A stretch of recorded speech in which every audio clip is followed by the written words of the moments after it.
đấyนี่พี่น้องโมเมนต์เขาสอบเข่าเลยดิพี่โอ้ยเนาะจะขีบอกน้องเพื่อนนี่ได้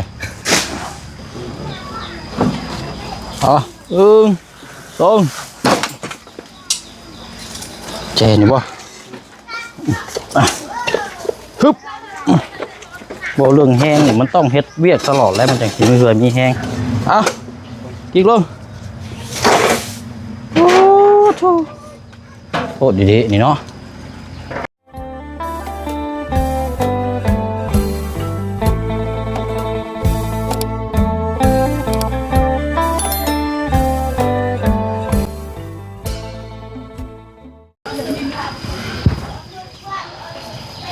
น้องเนาะมาต่อกันพอมียังแบกกันเลยบ่นะโอ้ตัวเฮ้ได้นี่พี่น้องโมเมนต์เขาสอบเข่าเลยดิพี่โอ้ยเนาะจะขีบอกน้องเพื่อนนี่ได้ยามมันหรอกกระสอบไม่ไหมพี่น้องเพราะว่าบุเชียงซื้อกระสอบเข่าสอบไหมเลยแล้วก็ทางเฮกับทรายย่างละ2 กระสอบซื้ออยู่ห้างใกล้ๆนี่พี่น้องเนาะพอดีเบิด200,000 กีบก็เลยรบกวนทางน้องซอนมาซอยอีกแรงนึงพี่น้องเนาะเอาลงเพราะว่าเอามาโจมใช้นี่ดีกว่าเอาหันหน้ามันไหมบ่เอาหันหน้าต่อเลยมากพี่เวลาเขาถอยจะง่ายเอาดิจับนี่ให้มันสิซอยน้องซอนนะครับ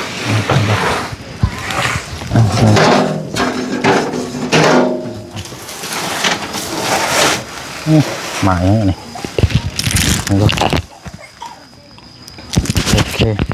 อันนี้ใช้ก่อนมันใช้ข้อเสือจ้ะฮะใช้ลงมาก่อนบ่ฮะ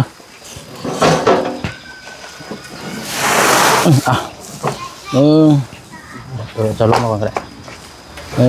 2จะจับตัวนั้นละซอยกัน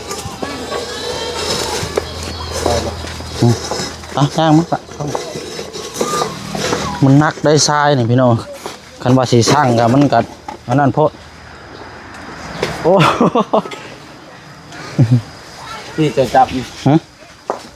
คอยเอาอะไรอีกดอก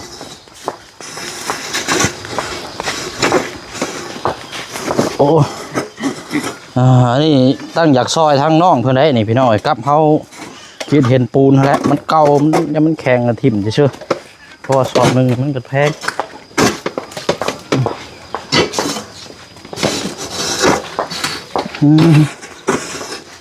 ใช้ยางมาหน่อยไหมกล้องนะยืนชึกอยู่หันบาทนี่ยางมา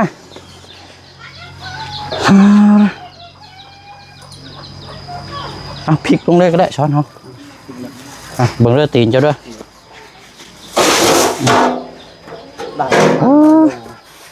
ฮะ100 โลได้บ่อยู่100 โลได้100 ปลายโอ้ยเนาะเอาพี่น้องเนาะสบายดีเด้อพี่น้องเด้อเนาะพบเจอกันคือเก่าคือเดิมเมื่อวานนี้วางแผนกำลังสอนมื้อนี้แต่ว่าก็ยันบ่ทันหรอกพี่น้องตอนนี้เพราะว่ามันคำเลยมื้อนี้ก็เลยไปซื้อมาไว้ก่อนมื้ออื่นจังสิมาเฮ็ดกำลังสอนบ้าละนะก็สิเอาเขานี่วันละบัดพัง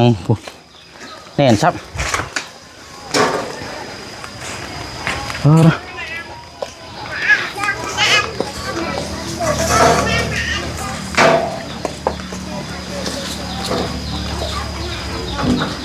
ต้องสอนแห่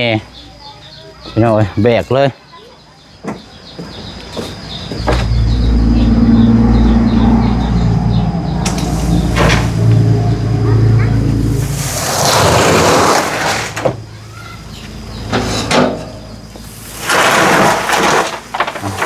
พอจังเลยก็จังว่ากันพี่น้องก็ทำนี่แหละ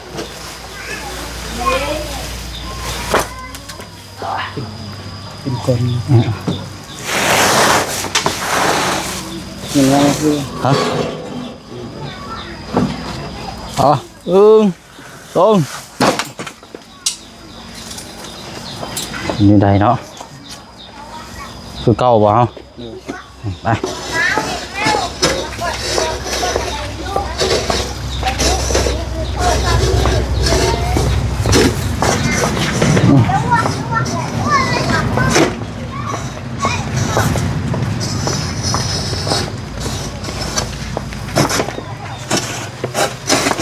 โอ้ตายแป๊บนึงก่อนฮะเจนี่บ่ฮึบบ่เรื่องแห้งนี่มันต้องเฮ็ดเวียกตลอดแล้วมันจังสิไม่เคยมีแห้งจนว่านานๆที่เฮ็ดมันปานใดต้องออกกำลังกายตลอดมันจึงมีเหือมีแห้งนุ๊บเอาอีกลงโอ้โธ่โคตรดีๆนี่เนาะ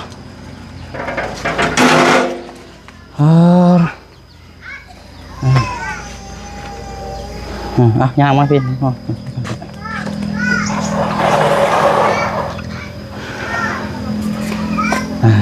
ได้พี่น้องๆทั้งน้องสอนก็เพราะว่าสิไปตัดกล้วยเนี่ยสิไปตัดกล้วยก็เลยแต่ว่ามื้อนี้ได้บ่ได้ต่อไม่แต่ว่าเอาแห่กับทรายลงมาไว้ก่อนจักสิไล่ทำไรแล้วพี่น้อง4กระสอบเต็มนี่ย่างละ2แห่ทรายพอดี200,000เนาะสอบละ50,000ก็ลองเบิ่งมื้ออื่นมื้อนี้ย่านบ่ลงบ่ทันพี่น้อยทั้งน้องสอนมาสิไปตัดกล้วยมาขายแน่ว่ากันแล้วแบ่งกันไปเนาะพี่น้อยมื้อละเล็กมื้อละน้อย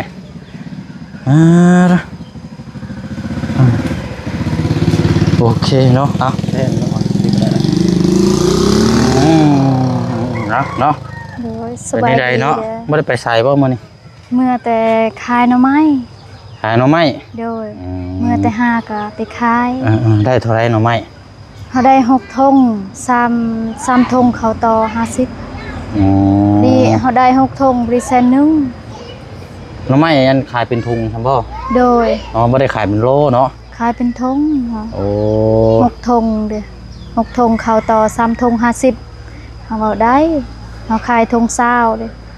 ขายธง20ก็เราต่อ3 ธง50ก็เขาให้เขาขายดีแล้วซะเนาะโดยได้เส้นนึงอันนั้นก็อันนี้มีแต่ว่าไว้นี่ก่อนมื้ออื่นพุ่นแล้วเด้ออ้ายสิมาเฮ็ดกับทางน้องสอนแต่ว่าน้องสอนนี่ก็น่าจะมื้ออื่นน้องเพิ่นไปตอนเช้าน่ะไปตัดกล้วยเด้อแต่ช่วงประมาณเที่ยงพุ่นแล้วพี่น้องสิได้มาเฮ็ดอยู่นี่ได้หาคันว่านั่นก็ไม่แป้นมีบ่น้องอ่อนไม้แป้นบ่ไม้แบบว่าเป็นพอได้มากั้นนี่ไม้แบบนี้มีละอยู่ใช้พุ่นอยู่กองพุ่นมีอยู่บ่โดยบ้านเดี๋ยวย่างไปเอามาไว้ก่อนก็ได้ไปเบิ่งก่อนไปขอยันเอาไม้มาตีแบบนะไม่เป็นนะง่ายซะ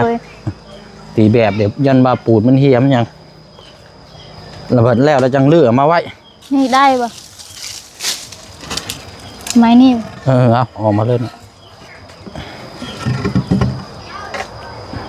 นาะยาวตัวได้นี่พอดีไปชักหน่อยเนาะได้อยู่ในพุ่นได้มีอีกอยู่บ่มีแต่อันนึงนี่มันหางยังบ่พอได้สำนี่ครับต้องซีเจเอาไม้เฮือนเขาอีกว่าคันว่านั่นก็ไม้เก่าก็ได้เอาไม้เก่าๆไม้นี่ประมาณคือราคู่ซักนี่มานี่ก็ได้เอาหากัน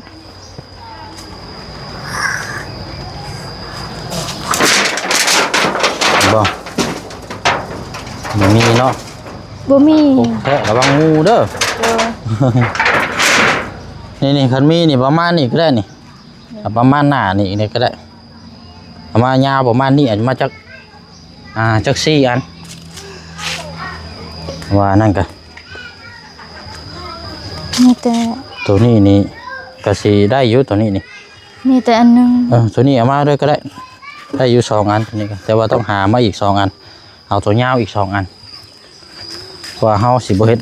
หน้าทำการพี่น้องเฮ็ดยาวนี่วางไว้แถวนี้แหละปืนจังมาเฮ็ด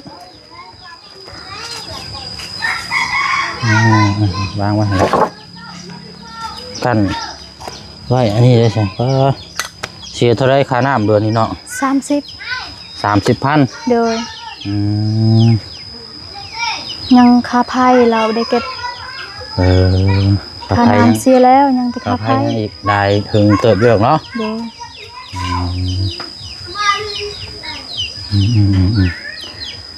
คันว่านั่นก็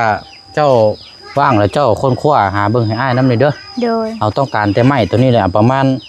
สูงซ้ำนี้ก็ได้ หรือว่าซ้ำเป็นห้องตัวนี้ก็ได้เด้อ โดย เอาไม้จัก2 3 4 อันก็ได้หาเบิ่งก็ได้แล้วมื้ออื่นจังคันว่าแล้วเราก็จังเอาไปคืนเนาะหรือว่าใส่ก็ได้เด้อน้องเด้อ โดย มันจะได้หน้าเบื่อจะได้เฮ็ดเลยนะเพราะว่าหมักจกกับหมักจอกนี่ก็บ่ได้เอามาพี่น้องอยู่เฮือนพุ่นพอดีแล้วมื้ออื่นเนาะอันนี้ก็เป็นแห่กับทรายนี่อ้ายชื่อเองอันนี้เป็นเงินอ้ายนี่แหละเพราะว่าอยากซอยอยากเทพื้นให้เองอันนี้เด้อไปซื้ออยู่เฮือนทำในบ้านกินนี่ป้าฮ้อนก็ฮ้อนไอ้โจม ฮอนเฮาไปขายหน่อไม้ฮอนแห้ง อันนั้น เฮานอนอยู่ป่าเลยเมื่อยแห้งไปหาเด้นอนพักผ่อนอยู่ป่าก็เมื่อก็ไปขายต่ออีก หลายแท้เนาะอันนี้แหละกองไว้ในแลบมือสมัยสิจัดการเองดอกเอาโอเคแล้วฉันน้องเด้อ ขอบคุณ เอาอะไรเนาะ อยากเฮ็ดซอยให้เฮา อันนี้ ขอบใจอายหลายๆให้อยู่ดีมีแห้งให้สุขภาพแข็งแรงความเจ็บหายได้ความไข้บ่ให้มีปรารถนาสิ่งใดขอให้ได้สิ่งนั้นนอนหลับขอให้อายเงินหมื่นตื่นขอให้ได้เงินแสนขอให้สุขภาพร่างกายแข็งแรงขอให้ครอบครัวอายให้อยู่เย็นเป็นสุขให้สุขกายสบายใจเด้อขอให้สิ่งดีๆเข้ามาในครอบครัวอายเด้อสาธุและทั้งหมด FC ทุกคนขอให้เทวดาฮักแพงละลายเด้อขอให้สุขภาพร่างกายแข็งแรงเด้อสาธุ โอเคเอาเจ้าย่างไปสวนอยู่บ่เอิ้นพลักน้อยอยู่เฮือนอยู่บ่ เฮา น้องหัง บ่เฮาบ่ได้ไป ยังบ่ได้ไปป่ะ เด้อเราอยู่เพื่อนละ น่าจะอยู่เฮือนน่ะเนาะ โดยเรามีเอาลูกเด็กไม่ เอาซะเดี๋ยวให้ย่างไปพุ่นก่อนเด้อ โดย เอาโอเคเนาะเดี๋ยววันนี้ก็แล้วค่ะเจ้ามีเวียกกับเจ้าก็ไปหาอยู่หากินคือเก่าหั่นน่ะเด้อเดี๋ยวสิมาเฮ็ดเวียกหรอกไม่ยากหรอกอันนี้ก็เอาแล้วพี่น้องเนาะติดตามเบิ่งนำกันเด้อพี่น้องเด้อเนาะอันนี้เฮานี่แหละพี่น้องเนาะบางขั้นตอนอะไรพี่น้องเฮ็ดได้เราจะเฮ็ดมื้อนี้มาดูอุปกรณ์กับบ่พร้อมแน่ครับทางน้องสอนแล้วก็ไปเวียกเราแน่เนาะก็เลยแบ่งกันไปเนาะไปต่อกันอยู่เฮือนทางพลักน้อยเป็นนี่ใดพี่น้องเนาะเนาะพวกมาแต่เฮือนของทางน้องอ่อนเอาแหกับทรายมาลงดูเป็นนี่ใดอันนี้เนาะฮ้อนแท้ฮ้อนว่าพี่น้องป้าเนาะเป็นจังไดมื้อนี้เนาะ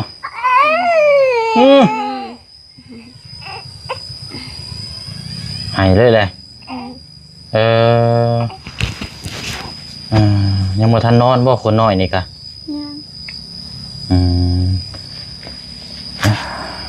เอาเจืองไปนั่นบ่ไปให้คือเก่า เลยเราไปเอาผัก ไปเอาพัก เลย พักยังน่ะ ผักกระกูด ผักกูดไปเอามาให้ยังผักกูดเอามากิน เลย อันให้นั่นลำแล้วบ่ซะเนาะ เอาไปนั่นเอาน้ำเชียง ไปเอาน้องเสียง ดู ไปมื้อนี้บ่ ดูแล้วไปนั่นเอื้อยแม่เฮาเชียง ไอ้พอรู้เรื่องอยู่ตัวนี้นะพอหูข่าวๆอยู่เพราะว่าพ่อน้องปุนาบอกเอาไปเลยไป แสดงว่าเจ้านี่มื้อนี้เจ้าไปพุ่นบ่หักกะมานี่บ่นี่น่ะ มันก็มั่ง ไปกับทั้งอาเจืองบ่เอาใช้น้องเสียงอยู่ใช้ซะ เฮือน มาอยู่จังเฮือนนี่มาเอาอันคนน้อยนี่ก็ไปเฮ็ดเวียกบ่บัดนี้ เราอยากไปแต่เขาให้แม่คอยให้เราซอย น้องเชียงเราบ่อยากมาแต่ว่าก็ได้อยากขอให้อันน่ะแห้งให้เพิ่นมาซอย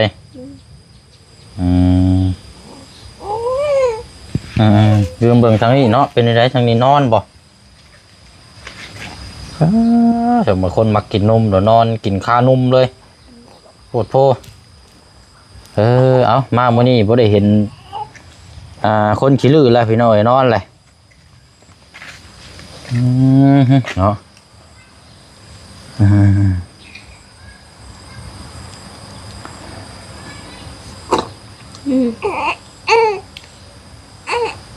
เป็นคนแท้นบ่เห็นแล้วบ่ไม่ทันได้เห็นเป็น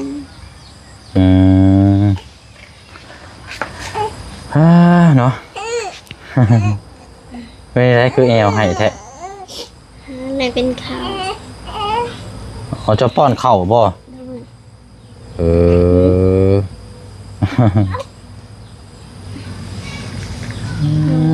เนาะฝนกับโบตกลงแน่พี่น้อยเนาะว้า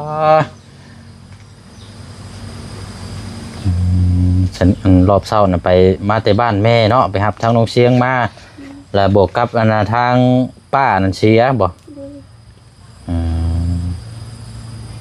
เราเสียแต่เมื่อวานนี่บ่เนาะเมื่อวานนี่แต่ว่าทางเจ้าบัดไปบ่ทันซ้ำเนาะไปมื้อนี้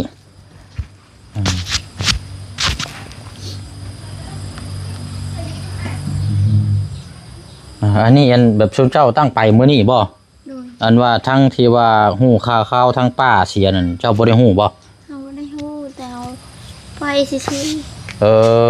เพราะน่ะสั่นเนาะเราเจ็บแบบตอนนั้นอายเฮาบอกว่าน้ำเฮาเราให้เคยไปเราจะเจ็บตอนนั้นเราเป็นไข้ที่เฮาก็ไปมื้อนี้แหละบ่ฮู้เราตายประสบคล้ายๆว่าคือบ่ได้ฮู้ข่าวๆเนาะบ่ได้ฮู้ว่าป้าเสียแล้วก็เจ้าตั้งสิไปรับทางโรงเชียงมาแล้วก็ได้รับข่าวร้ายพอดีเลย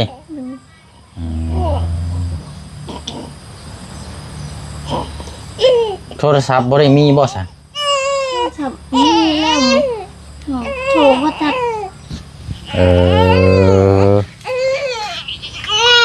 เอาให้แล้วบัดนี้เอาจากนอนเอาเราได้เอาลูกนอนเราได้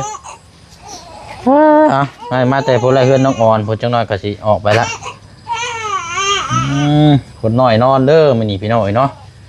เนาะคือมันยังไม่ย่าแท้นี่คือ6แท้นี่ตารางนี่บ่โตพี่น้อย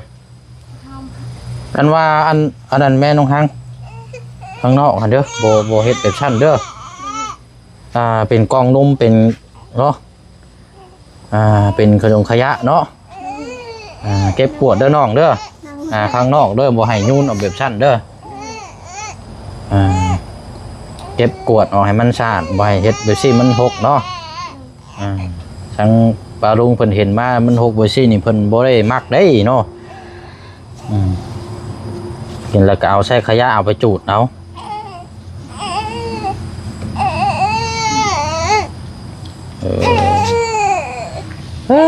เนาะเอาโอเคเด้อชาวน้องเด้อ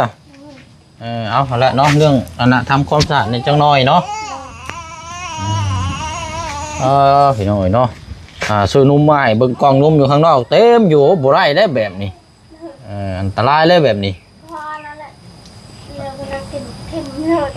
เพราะฉะนั้นแหละบอกทางเบิ้ลและทางครอบครัวนะเด้อมันหกเฮือกก็ซ้ำเฮือนเจ้าของแล้วเนาะเพราะฉะนั้นก็ขยะพี่น้อยจูดเนาะกินยูนใช่ไหมบ่ได้ได้เด็กน้อยนั่นบ่ได้ฮู้เรื่องอย่างนี้มีแต่ผู้ใหญ่ละบอกเนาะเก็บกวดเนาะไปอะไรพี่น้อยเนาะห่อนแห้งเดืองต้นอยู่นี่กับข้าเจ้าสีดหญ้า